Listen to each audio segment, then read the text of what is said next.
Boldwood presents For One Moment With You, written by Debbie Howells and read by Emma Powell. Prologue. If someone had told me 20 years ago I'd end up living alone in Greece, I would have told them they had the wrong person. I mean, me, Tilly, going off and leaving her familiar life behind. No way, Buster. You got the wrong girl.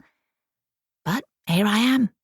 On the face of it, it sounds as though I've embarked on a wonderful adventure, which in a sense I have. But there's no denying that I wouldn't be here at all if it wasn't for the devastating collapse of my marriage. My plan wasn't to come to this tiny Cretan town as yet another tourist. I wanted to immerse myself in the culture, to experience how real life was here. And being part of life means helping your neighbours out.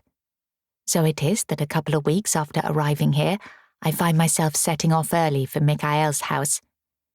Mikhail is a gentleman of a certain age who last night had a fall that I happened to witness before he was whisked away to hospital. It just so happens he has a cat and chickens that need feeding, so yours truly offered to help.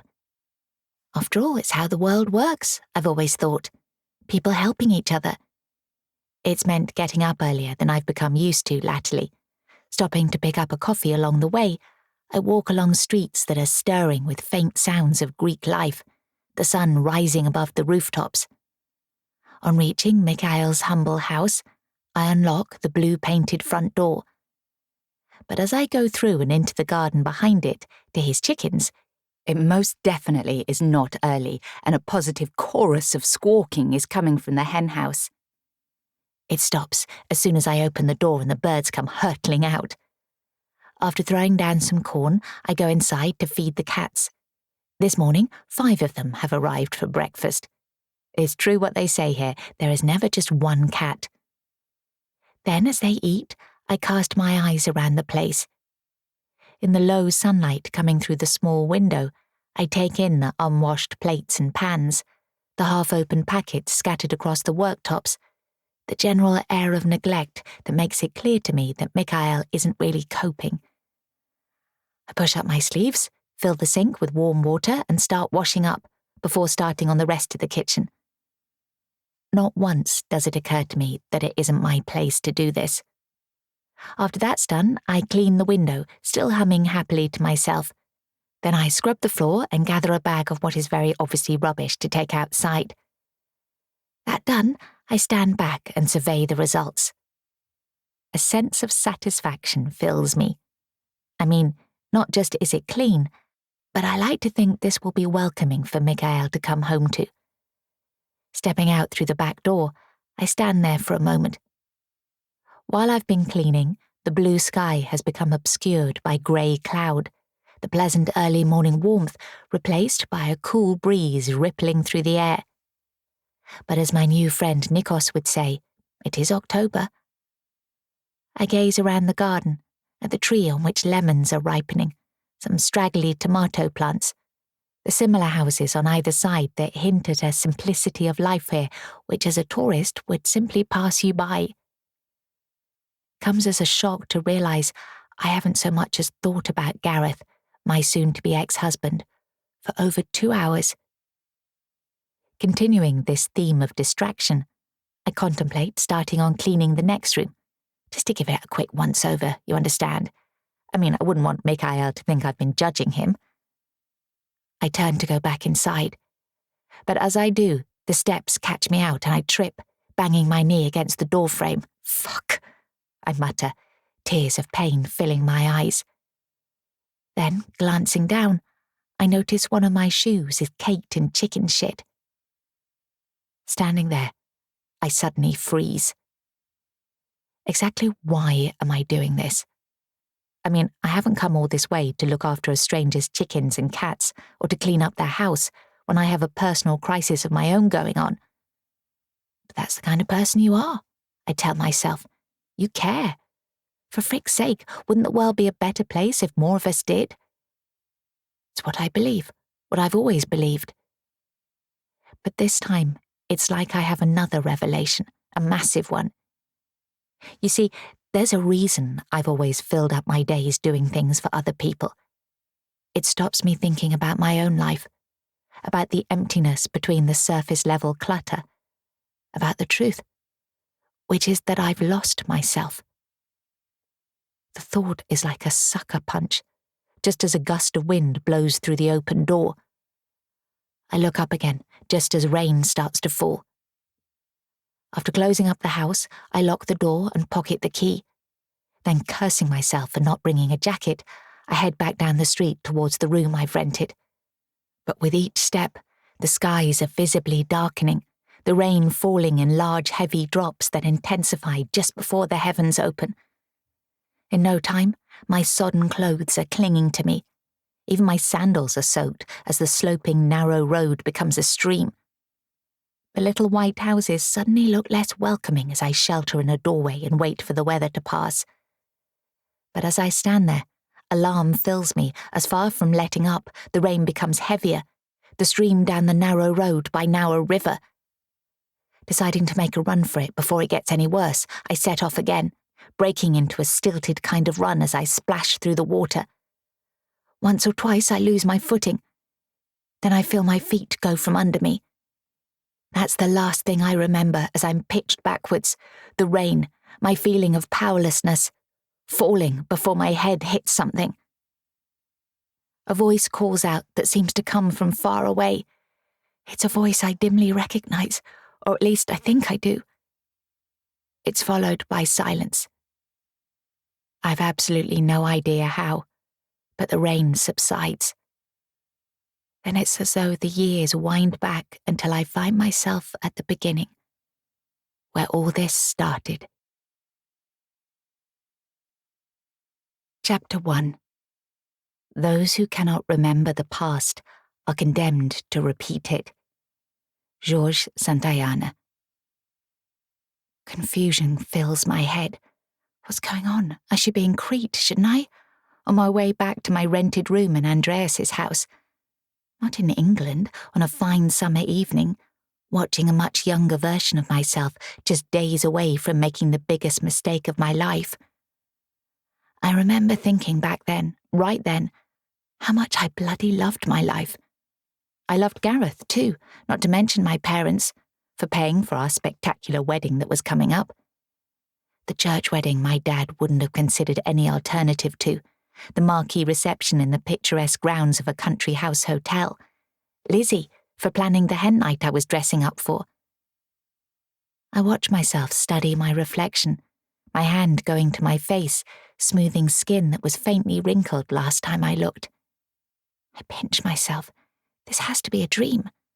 How else can I possibly be here in Lizzie's flat again, the week before my wedding, watching myself get ready for my hen party? More to the point, why? I can remember how I felt that day, the emotions that washed over me as I stood there. One that overrode the excitement and sense of anticipation I should have been feeling. One that, with my wedding looming, shouldn't have been there. Doubt. As I watched myself standing in front of the mirror, Lizzie came bursting in. Emotion overwhelms me for the sister I've since lost, who I miss desperately. "Come on, Tilly, you're going to be late." Wearing a cropped psychedelic top and orange shorts that showed off her tan, her fair hair subtly streaked, she was the essence of summer. She thrust a cheap version of a veil at me. "Put it on. Actually, on second thoughts, I'll do it." She snatched it back and fastened it into my hair, then rummaged in my makeup bag and produced a pink lipstick. "You need this," she ordered. I looked vaguely ridiculous, but where Lizzie was concerned, there was no point protesting. My sister satisfied, we stepped out into the June sunshine, my veil attracting more than a few whistles as we headed into town towards the bar where we'd arranged to meet my best friend Jasmine and some other friends. Jasmine. We used to be such good friends. But life took us in different directions. Last I heard, she was living in Dubai. That day, as we made our entrance, my friends were already making inroads into their second bottle of champagne, and as they saw us, a loud cheer went up that had everyone else's heads turning. "You'll get us thrown out," I admonished them, taking the glass of champagne that was pushed into one of my hands. It was an afternoon of unbridled high spirits and hilarity, one during which, after my initial tittliness, for some reason I remained oddly sober. "Drink this." Lizzie thrust another glass at me. "It's you who's supposed to be drunk, not the rest of us." "Thanks." I took it, aware that for reasons I couldn't identify, I just wasn't feeling it. Later, Mum had joined us. "Just for a while, then I'll leave you young people to it." She'd winked at me. "I wouldn't want to cramp your style." But as afternoon became evening, my restlessness was growing. If it had been up to me, I would have settled for a Chinese takeaway and an early night, but I knew the others wouldn't have heard of it. And I got it. In the past, it would have sounded boring to me too. I mean, who ever heard of a tame hen party? It's strange, but I can remember exactly how I felt as I sat there. It was like I was detached in some way, observing everyone else. Lizzie, pink-cheeked, almost falling off the high heels she could carry off because she was so tiny. My lovely Mum, in one of her printed cotton summer dresses. Jasmine, newly fake tan, in a golden dress that looked as though it had been sprayed on. Jasmine always had to outdo the rest of us. I looked around at everyone. My family, the little group of friends I'd known since school. Then, in a gesture that was out of character for me, I stood up. "Thank you so much, all of you, for being here today." I gazed at each of them in turn, feeling my heart warm, knowing how much they were looking forward to our wedding day. Sound like a flipping vicar, don't I? But seriously, it means the world to me. "Your glass is looking very empty," I joked, even though it wasn't true. "How about I order us some cocktails?" After much passing around and deliberation of the menu, I went to the bar to order the cocktails. And there he was. Adam Cameron. Except in that moment I didn't know that was his name. Nor did I know that he was the man who, in the space of a short meeting, was going to turn my life upside down. "Looks like quite a party you're having," he said amiably. "Your hen party?" His eyes flickered over the veil I was wearing. My hands went to it, straightening it, as suddenly I felt ridiculous. Bit of a giveaway, isn't it? I gazed into his warm brown eyes that looked oddly familiar. "Sorry about the racket. They're my family and my best friends." I nodded towards our table.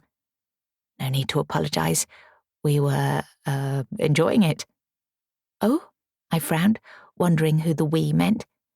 "Who are you here with?" "A mate." He nodded towards a table where a man was sitting. Relief filled me that he wasn't here with a girl. Relief that made no sense when he meant nothing to me. "I'm Tilly." Impulsively, I held out my hand. "Adam." As I took the hand he held out, the touch of it sent an electric shock through me. Adam smiled. Then, still holding my hand, he frowned slightly. "Do I know you from somewhere?" "I don't think so." I gently let go of his hand. I knew we hadn't met before. There was no way on this earth I wouldn't have remembered him. "It's nice to meet you, Tilly." I couldn't speak. It was the oddest feeling as he looked at me, like a powerful sense of déjà vu.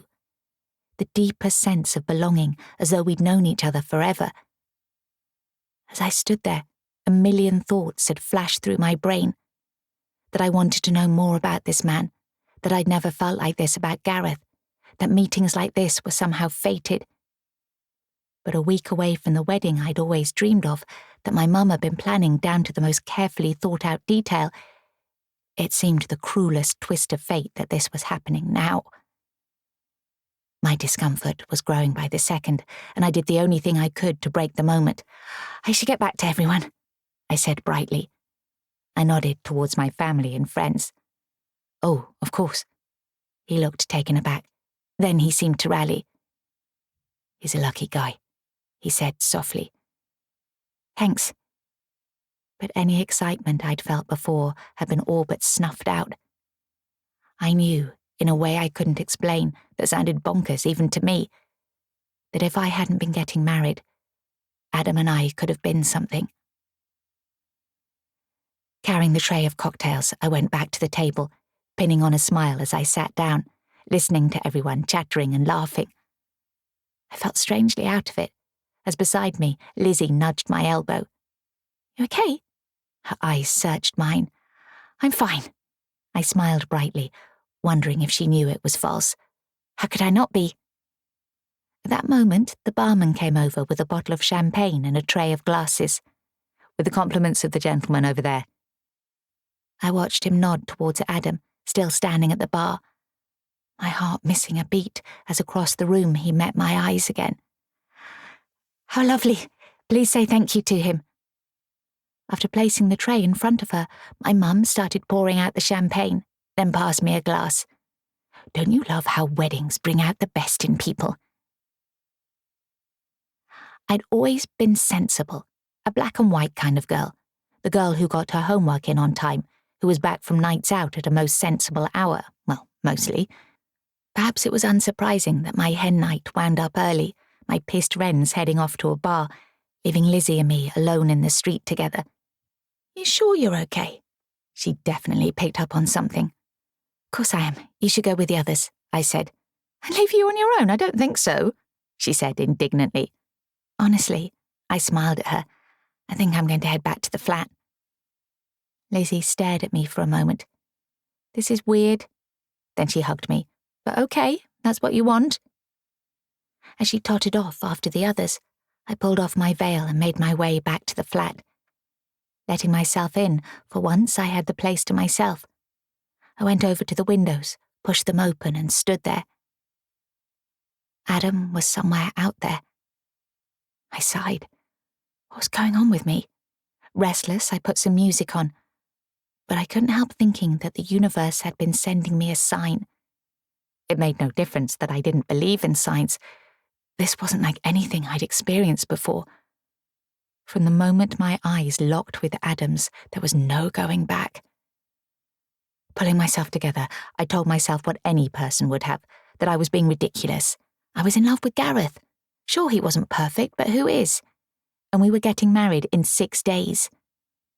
I felt a flicker of panic, then put it down to last-minute jitters. I mean, everyone got them, didn't they? By the time Gareth got home the next day, Adam had faded into the background of my mind. At least that was what I told myself. As Gareth kissed me, his breath was beery. But he'd been on his stag weekend, I reminded myself, trying to respond, ignoring the fact that, like my heart, my body just wasn't feeling it. I remember that week. It was exactly as you would have expected it to be in the run-up to a big, carefully planned wedding. While Mum flapped around with seating plans and last-minute tweaks to the catering, I had the week off work in order to help her. When the wedding had dominated my thoughts for months, now that it was almost here, I couldn't believe I was questioning it. Was I making a mistake? Was Adam a sign? Now it seems more than purely coincidence when I bumped into Adam again, the evening after my hen party. On my way back from my parents' house, I stopped at the local shop to pick up some wine. As I opened the door and walked in, he was coming out. "Hi." He looked surprised. "Tilly, isn't it?" In blue jeans and a white t-shirt, he was every bit as hot as I remembered. I felt my cheeks grow warm as I nodded. "Hi." I paused. "I never thanked you for the champagne last night. It was really nice of you." "You're welcome." His eyes appraised me. "How's your head today?" "Fine," I said honestly. "No hangover whatsoever, which is more than I can say for my sister." I'd had a call from a very sorry-for-herself Lizzie on my way here. He looked amused. "I guess that's how hen parties go. Not that I've ever been to one." He paused. "You must be counting down the days." "I am. It's hard to believe it's almost here," I admitted, suddenly uncomfortable. But at that moment, I didn't want to think about my wedding. I was curious to know more about Adam. "Do you live around here? It's just I've never seen you before." Realizing how lame it sounded, I went on. "I mean, it's a small town, and I've lived around here most of my life." "My place is about 5 minutes away." He nodded in the direction of the park. I frowned. When it was so close to where Gareth and I lived, I wondered how it had taken until now for our paths to cross. "I moved here a couple of weeks ago," he explained. "I ended a long-term relationship. Felt like the right time for a change of scene." He stepped back to let another customer into the shop. "Do you think you'll stay?" I was making small talk, anything to keep him from walking away. For now? He smiled. So you grew up here? I nodded. Near here, in a village, a couple of miles away. I moved into town a couple of years ago, with my fiancé. As I spoke, I was conscious it sounded like I'd never done anything or been anywhere, but the truth was I hadn't. Cool. He stood there. Well, I should probably let you get on. He hesitated. It was really nice to see you again. I stood there, smiling. You too. I was still standing there as he turned and walked away. That was when it hit me. It didn't matter how wrong this was, so close to my wedding. I didn't want him to go. But what could I do? Swallowing my disappointment, I went into the shop and bought a bottle of wine. As I stepped outside into the evening sun again, I clutched the bottle, all too aware that seeing Adam, even fleetingly, had made me feel more alive than I'd ever felt. Fishing in my pocket for my keys, I walked back to my car. Then as I reached it, I heard footsteps behind me. Tilly. Even before I turned around, I knew it was him. I'm sorry, Adam hesitated. Look, I know you're getting married, and you can tell me where to go if that's what you want. You'd be completely within your rights. But I was wondering if you had 10 minutes, or 20 even, if I could buy you a coffee, or something. I gazed at him, at the face I barely knew but wanted to touch, hair I wanted to run my fingers through. Given the commitment I was about to make to Gareth, I knew this was the moment I should have been walking away, but even if I'd wanted to, I couldn't have. I looked at him, wondering if he could hear my heart starting to race. Okay? He seemed to exhale visibly. I'm guessing around here isn't the best idea. I shrugged. Don't see why not. I mean, we're only going for a coffee. You're right. Looking relieved, he glanced across the road. There's a little cafe at the other end of the park. How about there? I left the bottle of wine I just bought in my car and locked it again, feeling oddly self-conscious as we start walking. Gorgeous evening, isn't it? It was one of those balmy summer evenings, the air still warm, only the faintest layer of high cloud in a sky of deepest blue. He gazed up at the sky briefly. It is. He glanced sideways at me. I'm sorry, I suppose I did rather spring that on you. You did. I smiled. So, how are you finding it, living here? I was trying to hide how out of my comfort zone I felt. It's good. It's a short commute to work, and I like the people I've met. So far, at least. As his arm brushed against mine, I felt a jolt of something. Taking it to mean it was me he was talking about, I felt my heart miss a beat. So what happened with your girlfriend? It's a long story I won't go into. We probably stayed together too long. I suppose so much was still good between us. It made it much harder. She's a great person. He shrugged. But the heart doesn't lie, does it? When it comes to love, I think it's simple. If you know something isn't right, you're with the wrong person. I stifled a gasp. Was it really that simple? If so, what was I doing with Gareth? All relationships go through rough patches, don't they? How did you know it wasn't just that? He was silent for a moment. I have a theory. It's only a theory. But I believe in soulmates. I believe we know when we meet them. It feels like nothing you've ever known before, in a way that defies logic. You can't explain it, but it's like you already know each other. You get each other, in a way other people never can. I was lost for words as he described what I never felt with Gareth, that I didn't want to admit I was feeling for him. And you didn't feel that way about her? I wanted to be sure about what he was saying. He shook his head. No. Aren't you worried you might be looking for something that doesn't exist? I asked tentatively. Not at all. I know it exists. He pauses, looking at me. I felt it, Tilly. Just once. I told myself it was probably a line he tried with all the girls. But then my eyes gazed into his. He was talking about us. I knew he was. But before I could speak, the moment was broken as a dog came running up. At the same instant, I glimpsed Lizzie across the park. Keeping my head down, I steered Adam away from her. "My sister, in yellow running gear, probably trying to run off her hangover. Don't look," I muttered under my breath.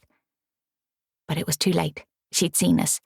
She ran over and stopped in front of us. "Tilly, what are you doing here?" Even pink and flushed from exertion, my sister looked stunning.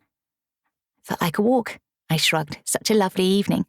Believe it or not, we bumped into each other." I glanced at Adam. "You remember my sister Lizzie, right?" "I do. I'm Adam." He held out his hand.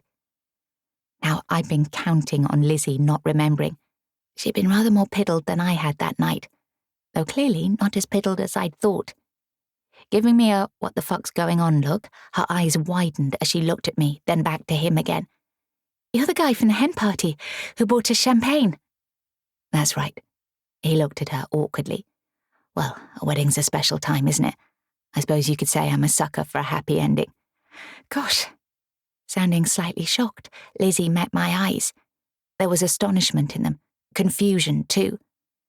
"I should leave you two to it," Adam said quickly. "You must have plenty to talk about, with the wedding coming up, I mean." "Don't go on my account."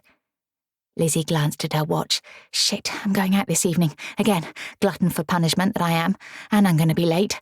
Nice to see you, Adam. And I'll see you in the morning, Tills. Don't be late." "The morning?" I frowned. "The marquee," she said impatiently. "We're going to start decorating it for your wedding, remember?" As she carried on running, Adam turned to me. "I hope we haven't put the cat amongst the pigeons." We were just walking. But instead of its earlier lightness, my heart felt heavy. If this was just walking, why this guilt? Maybe I should go back. You see, I'm not quite sure what we're doing here." I gazed at him. "I mean, I'm about to get married and you and I are practically strangers."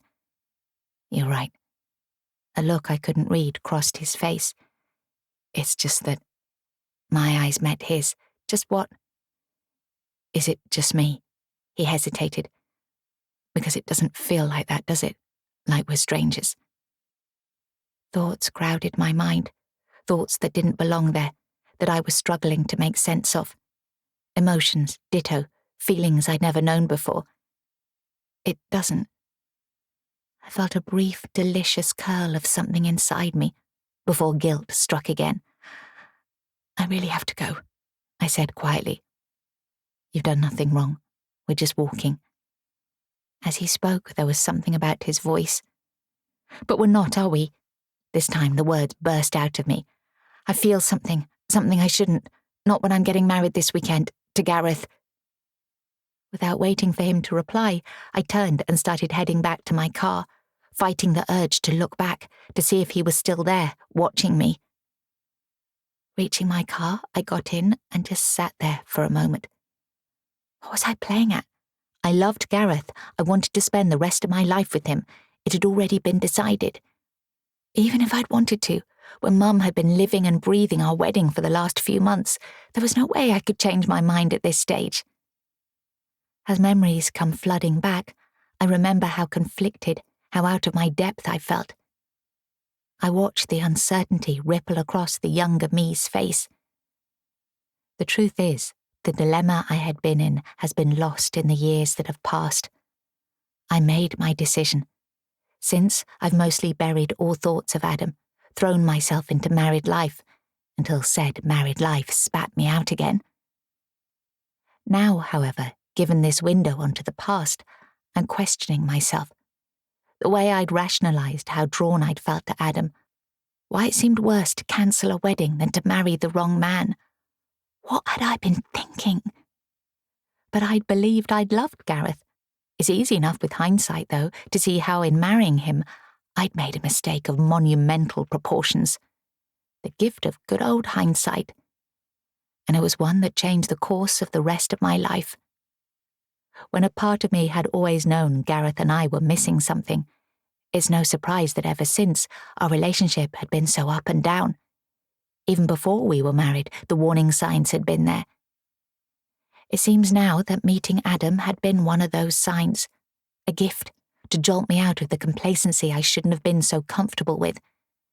but instead of listening to my instincts, I'd blocked them out.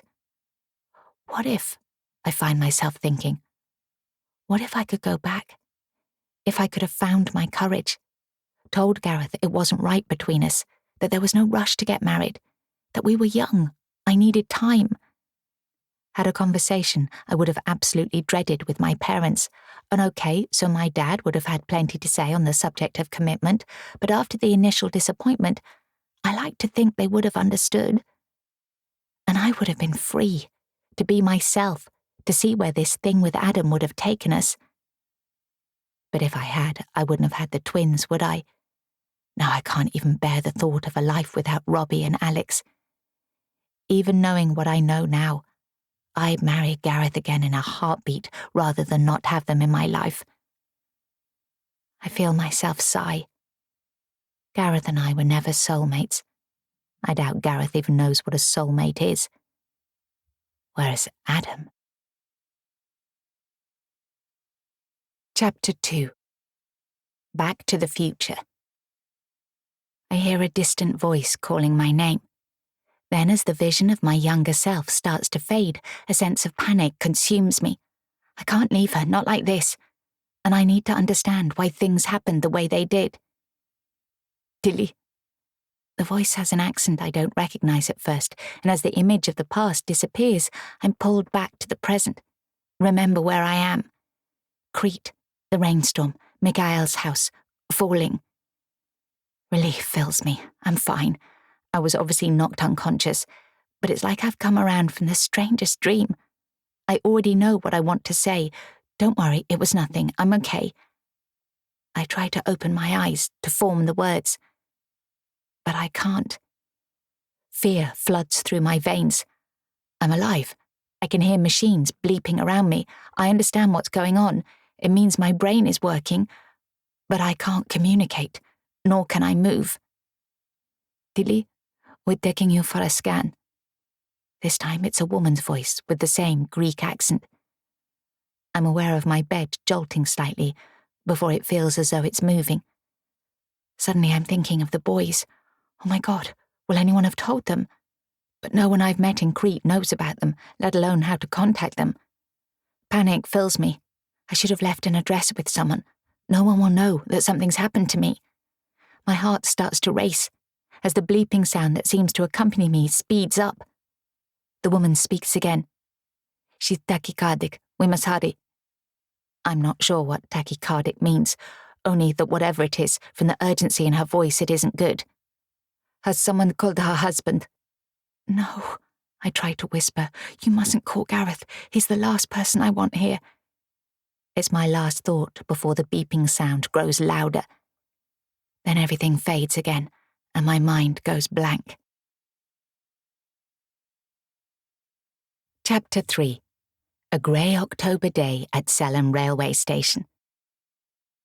This time I find myself back at Selham railway station, that cold October afternoon just a few weeks ago, watching myself sitting on a rickety bench just moments before my life was about to implode.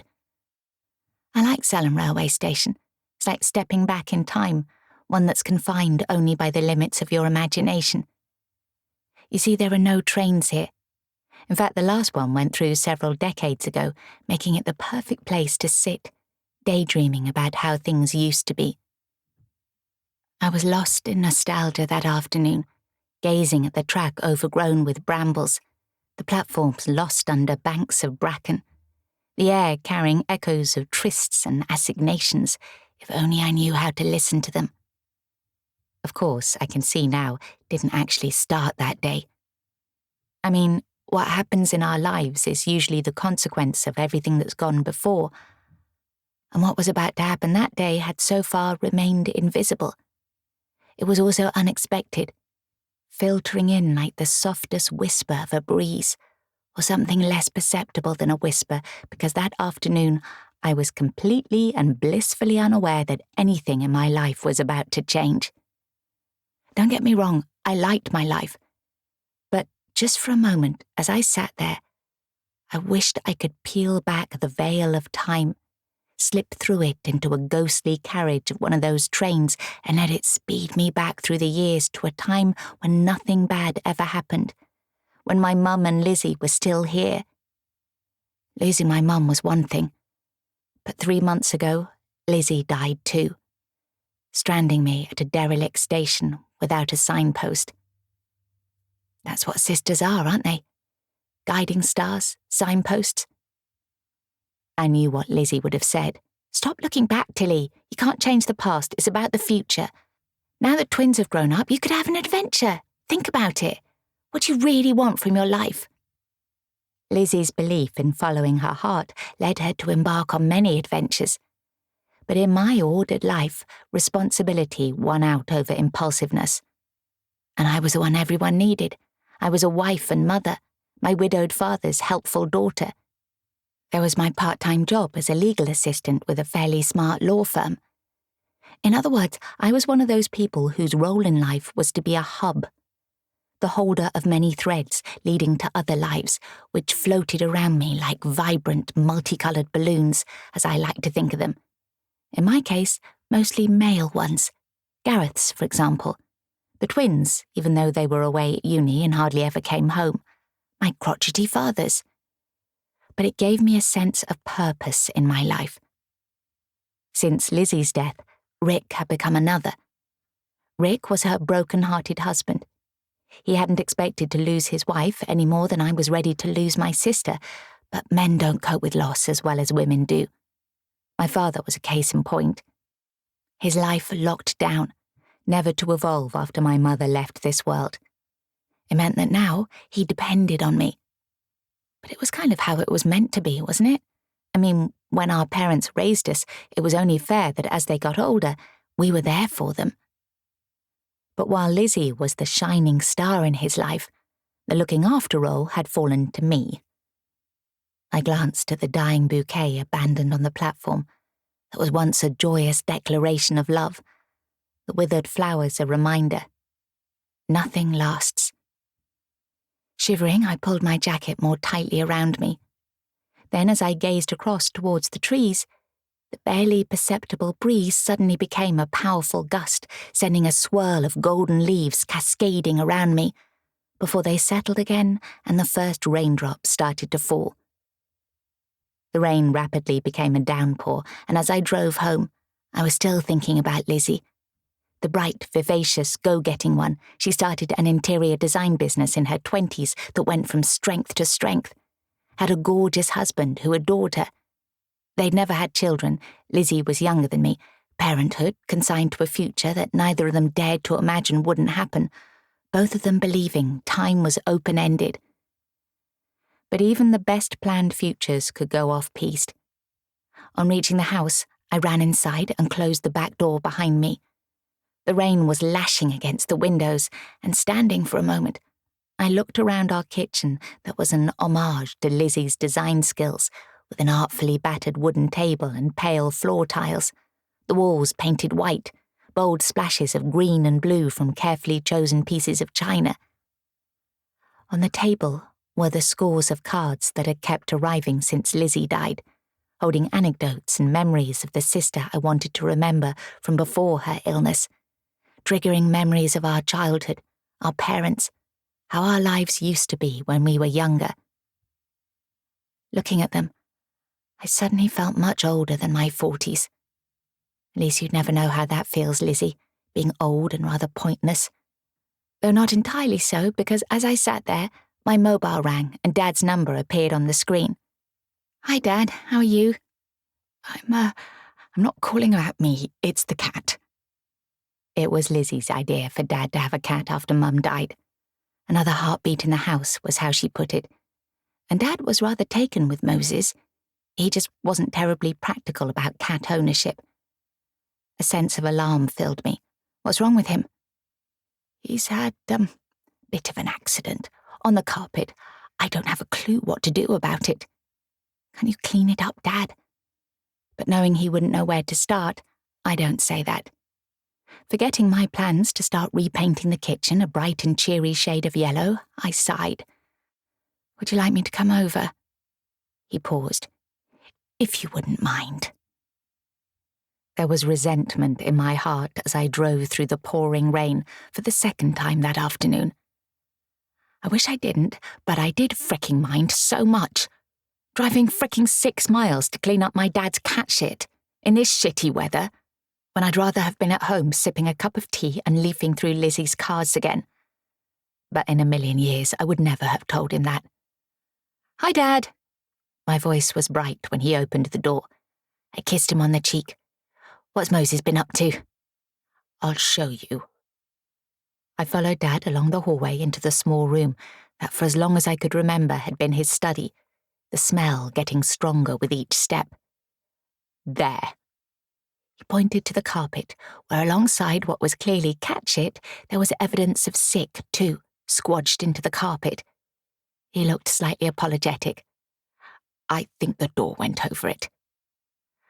I went to the kitchen, gathered disinfectant and a bucket of hot water, then pulled on rubber gloves as I made a start. But he wasn't even grateful, just stood there saying, "You missed a bit," as I scrubbed the fricking carpet on my knees. "Do you have time for a cup of tea?" he asked when I finished scrubbing. I had a brief cuppa with him, during which I suggested he made sure Moses spent more time outside. "But he won't go," my father said glumly. "Moses doesn't like the rain." Which I understood, nor did I, but I liked cleaning up after him even less. "Maybe you should think about putting down a cat litter tray." I got up. "Thanks for the tea. I should get home and change," I said, the smell of cat shit still lingering in my nostrils. Why me? I was silently fuming as I drove home.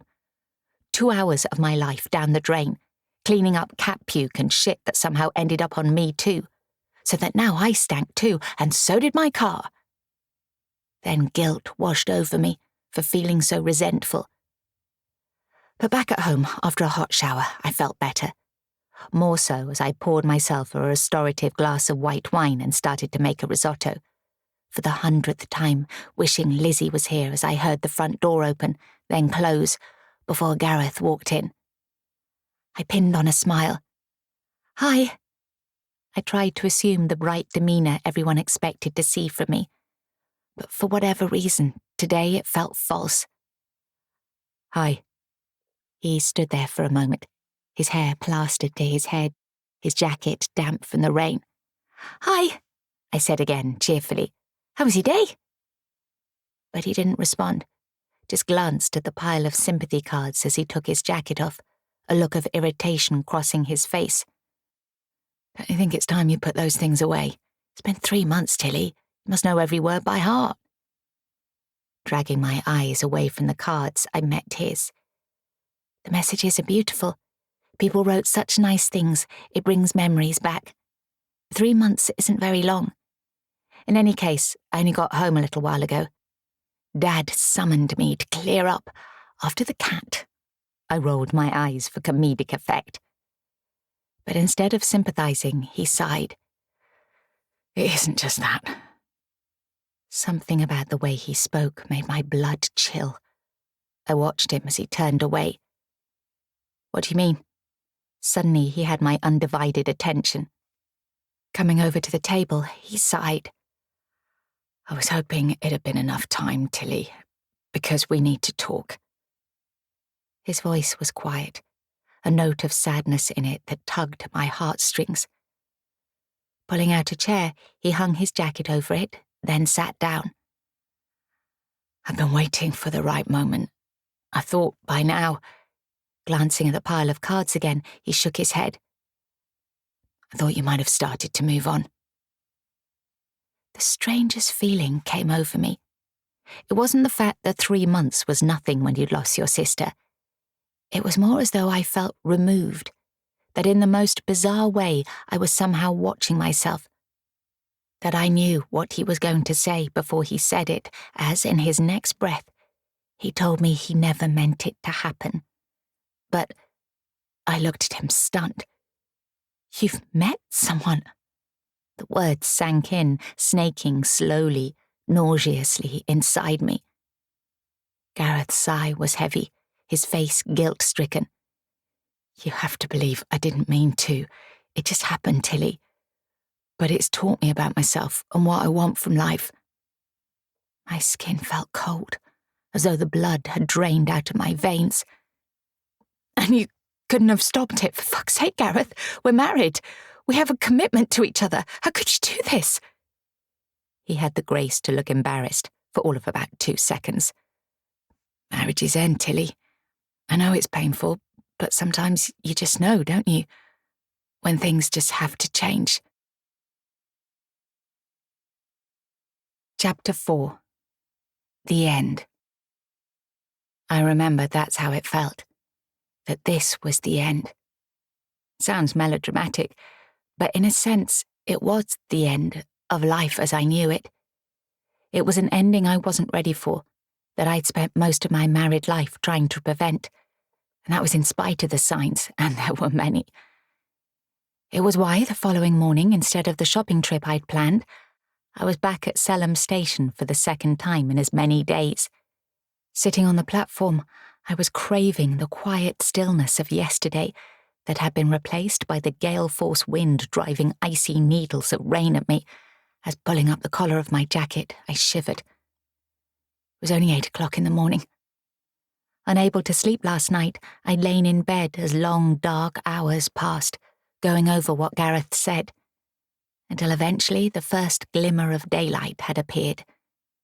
I thought about his so-called business trips, which most likely had been a cover for his extramarital activities and in reality hadn't existed. Then I wondered what his girlfriend would think if she knew it was the first night that Gareth had slept in the spare room, that he was apparently spending the night in our house out of some misguided sense of responsibility. To make sure I was okay, was what he said, after telling me he was leaving me for someone else. I mean, pick the bones out of that.